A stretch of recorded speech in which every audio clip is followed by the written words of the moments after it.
حمد للہ طیبا مبارکا صلاۃ وسلام علی سید الانبیاء والمرسلین اما بعد فاعوذ باللہ من الشیطان الرجیم بسم اللہ الرحمن الرحیم یا ایہا الذین آمنوا اذا قمتم الى الصلاة فاغسلوا وجوہکم وایدیکم الى المرافق وامسحوا برؤوسکم وارجلکم الى الکعبین صدق اللہ العظیم وصدق رسولہ النبی الکریم الامین۔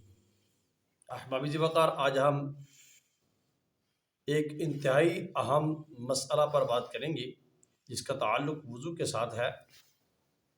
وضو کی ایک ایسی بے احتیاطی کہ جس کے مرتکب ہر خاص و عام ہیں، اس بے احتیاطی کی وجہ سے وضو بھی ضائع ہو جاتا ہے اور وضو کے جو متعلقہ عبادات ہیں وہ بھی ساری کی ساری ضائع جاتی ہیں، کیونکہ ظاہری بات ہے اگر وضو نہ ہوگا تو نماز نہ ہوگی، وضو نہ ہوگا تو بندہ قرآن کریم کو چھو نہیں سکتا۔ تو اس بے احتیاطی کے مرتکب ہونے کی وجہ سے ہم وضو کو ضائع کر بیٹھتے ہیں، اور کتنے دکھ کی بات ہے کہ اتنی بڑی عبادات بے علمی بے احتیاطی کی وجہ سے ہم ضائع کر رہے ہیں۔ وہ کیا ہے؟ اللہ رب العالمین نے قرآن کریم فرقان حمید میں وضو کے فرائض کو بیان کیا ہے۔ پہلا فرض قرآن کریم میں یہ بیان کیا، فَغْسِلُوا وُجُوهَكُمْ، اپنے چہروں کو دھوو۔ اب دھونا کسے کہتے ہیں؟ فتاوی شامی میں امام شافعی علیہ الرحمہ فرماتے ہیں، اِسَالَةُ الْمَاءِ مَعَ التَّقَاطُرِ فِي الْفَيْضِ وَلَوْ قَطْرَةً أَوْ قَطْرَتَانِ، فرماتے ہیں پانی کا جسم کے ان اعضاء پر جن کا دھونا وضو میں فرض ہے، اس طریقے پانی کا بہنا، پانی اس طریقے بہے کہ قطرے ٹپکے، ایک بوند یا دو بوند کا جسم کے اس عضو پر پہنچنا یہ لازم و ضروری ہے کہ یعنی کہ پانی اس طریقے بہے، اس طریقے پانی کا بہاؤ ہو کہ قطرے ٹپکنے شروع ہو جائیں۔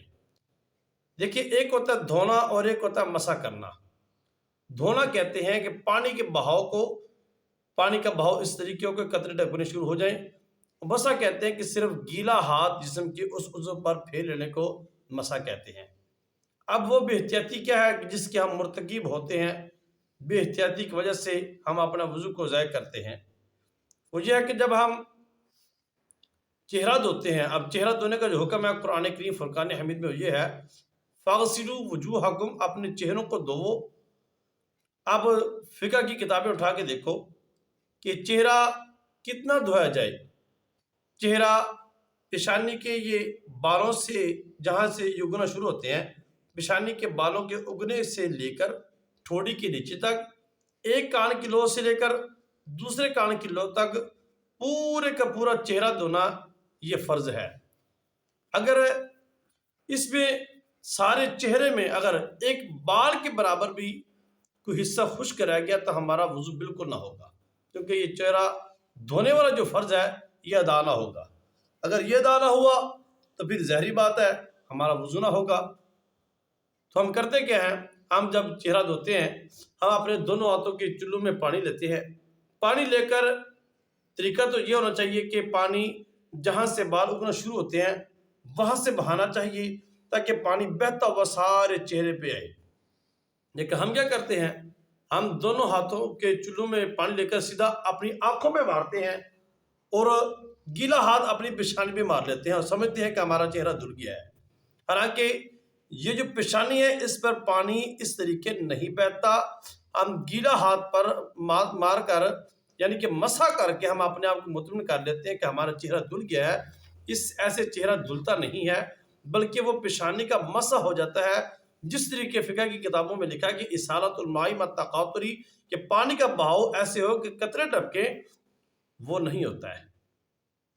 لہذا صحیح طریقے سے دھونے کا طریقہ جو یہ ہے کہ پانی جہاں سے بال اگنا شروع ہوتے ہیں وہاں سے بہانا شروع کیا جائے۔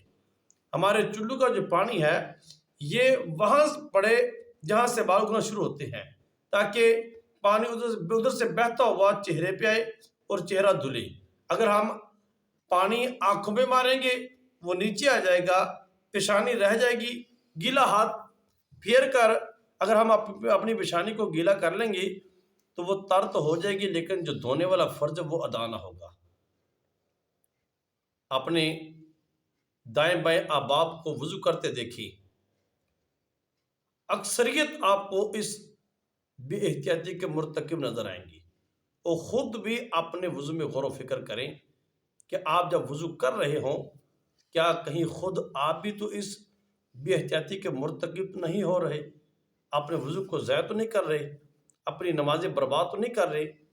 خدا را غور کریں، اپنے وضو کا خیال کریں، اپنی عبادات کو بچائیں۔ اللہ تعالی ہمیں دین مدین کی سمجھ عطا فرمائے۔